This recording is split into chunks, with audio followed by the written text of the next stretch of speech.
So first and foremost, I want to give all praises to Yahweh, Bahashem Yahushai, Bahashem Arahakadash, double honors to the elders and apostles at Great Millstone. So to the sincere brethren out there pushing this word, and to you sincere listeners.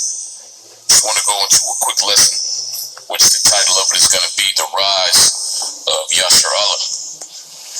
And, I just want to go, into this lesson, because the lowest state that we're currently in, Yahweh Yahushai, is going to rise us, up out of this position that we're in, man.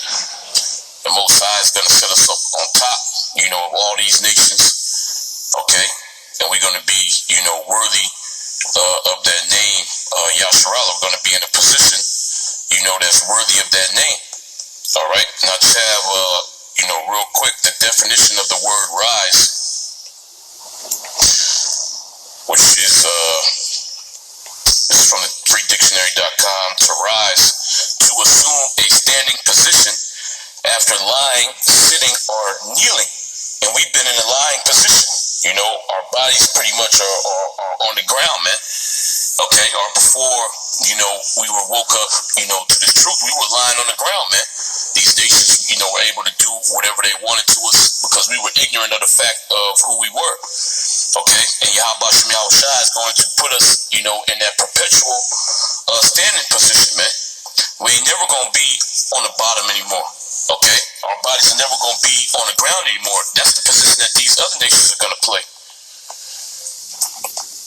Okay, this is definition 3. It says to move from a lower to a higher position, ascend, and the nation of Israel is getting ready to ascend to kingship, man.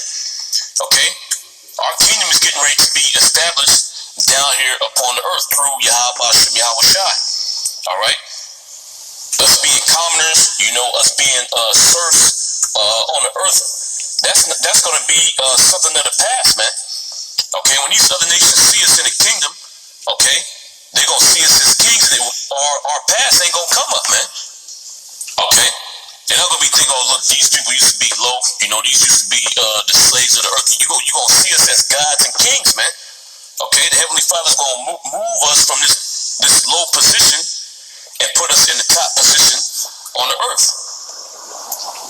It says, definition 4, to increase in size, volume, or level. Okay, so we're going to level up. Let's see here. Definition 9, to extend upward, be prominent. Okay, and when you read the scriptures, Yahweh Yahushai is going to make us the prominent government on the earth. Okay, when you read Daniel, the 2nd chapter,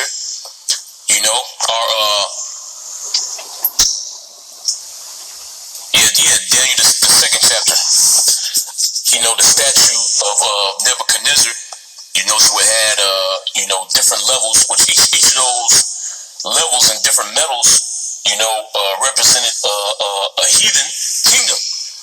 Okay, but what happened at the end? That huge rock, that was cut out without hands, it smoked the statue at the feet, and that rock, grew and encompassed the earth, man. All right, that's the Most High making our kingdom the prominent kingdom, man. We're gonna be the prominent ones on the earth. This probably be the last one. Definition 12. It says to be erected. Okay. And then the example here is new buildings are rising in the city. Okay, and we're going to be erected, man. Yahweh Yahushai is going to establish the nation of Israel as the ruling powers of the earth. Okay? We've been conquered by our enemies. We're currently in slavery. Even though we have this truth, we still play the capacity of a slave, man. All right, we still got to pay taxes. We still have to go to work, You got to register your car. You got to get insurance on it. And the reason why you got to do that is because Esau, Edom, has passed certain laws to where you have to do that, man. Okay, a sovereign does not pay taxes, man. Okay, a sovereign doesn't have to register their chariot, register the animals that they have, man, or pay taxes on their wealth. Okay, paying property tax. Sovereigns don't do that. Okay, so Yahweh Yahushai is going to take us from this position, and we're going to be sovereigns, man. This is Revelation 11 and 8. It says, and their dead bodies shall lie in the street of the great city. Okay, and that word dead, when you look it up, it goes into us being conquered, man. Okay, and Esau Edom, he did that when he came over here.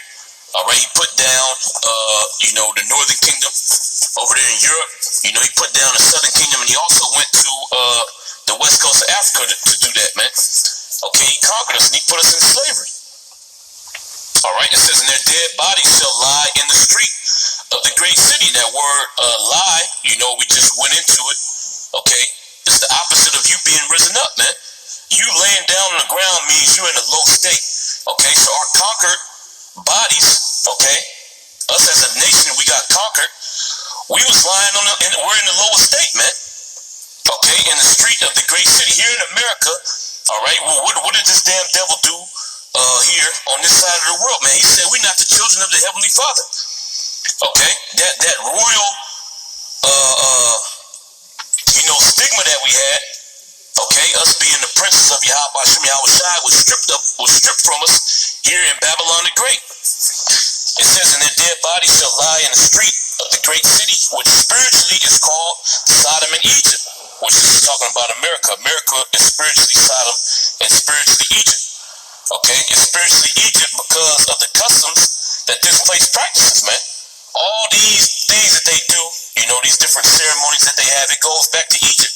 You even have obelisks from Egypt here in America, man. Okay, you look at the back of the dollar bill, the different customs that these people practice goes back to Egypt.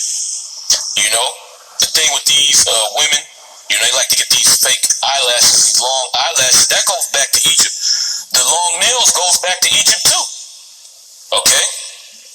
And spiritually Sodom, I ain't even gotta go into that. You should know what Sodom and Gomorrah is. It says, well, also our Lord was crucified. It says, and they of the people and kindreds and tongues and nations shall see their dead bodies 3 days and a half. Which that 3 days and a half represents a time period of 350 years. Okay, beginning in 1620. All right, and ending in 1970. Okay, so that's when we were in that low state. That's when we were in that dead state, man.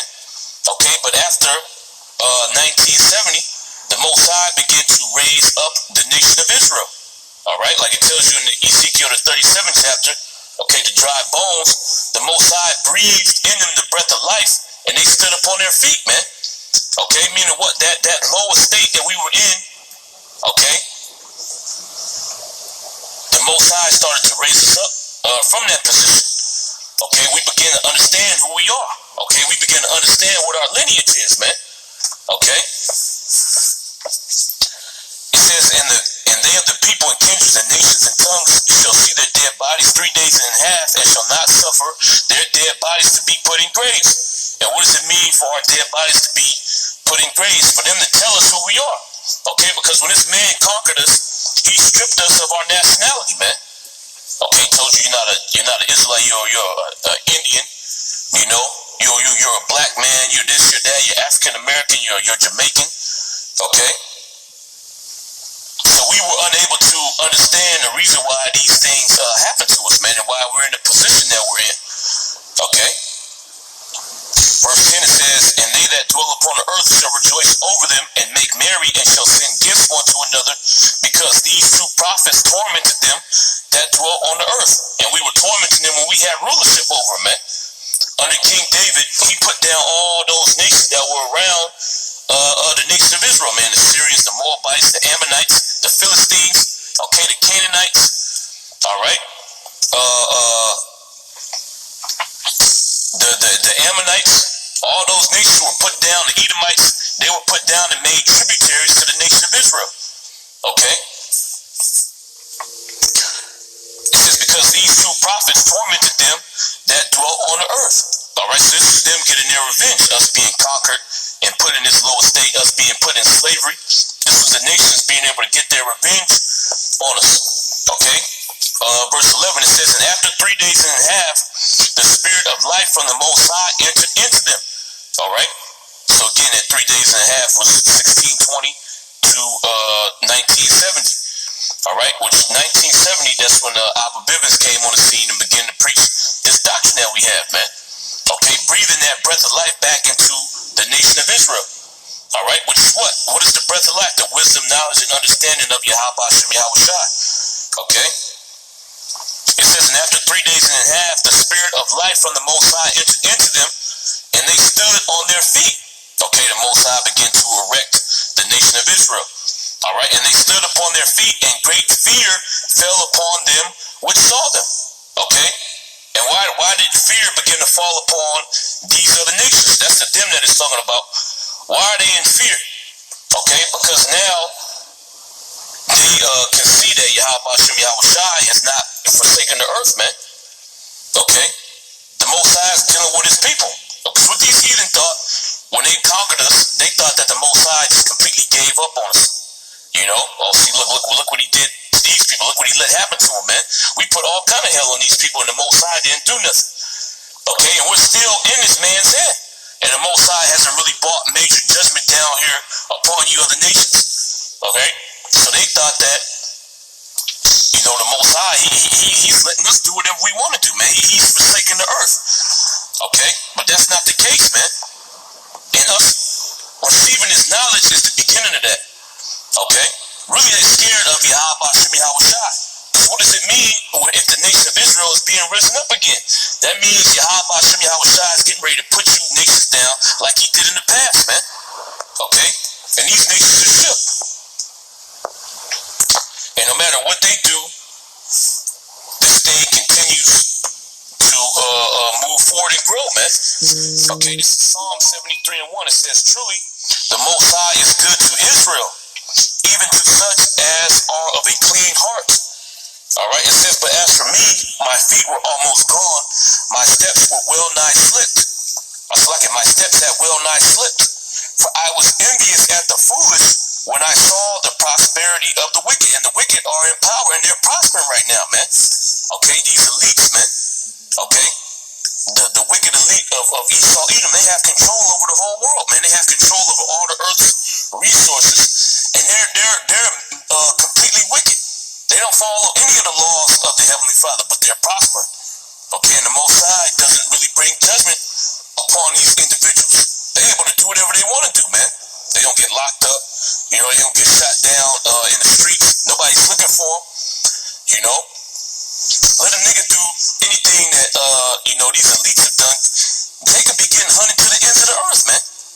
All right, but you can actually see a Rothschild or you know, a Rockefeller, you know, walking down the street, and ain't nobody gonna do nothing to this dude, you know. But it's actual videos of people having encounters with these individuals, running up on Jacob Rothschild, David Rockefeller, and all they do is curse them out. You know, they don't try to beat them up or nothing. You know, and the reason why that happens is because the Most High has a hedge around them right now. Okay? The Most High is gonna be the one to take them out. But they're prospering in their wickedness. Alright? Nothing's happening to them. It says, for I was envious at the foolish when I saw the prosperity of the wicked, for there are no bands in their death, but their strength is firm. They continue to have a stronghold over the earth, man. They continue to maintain their position.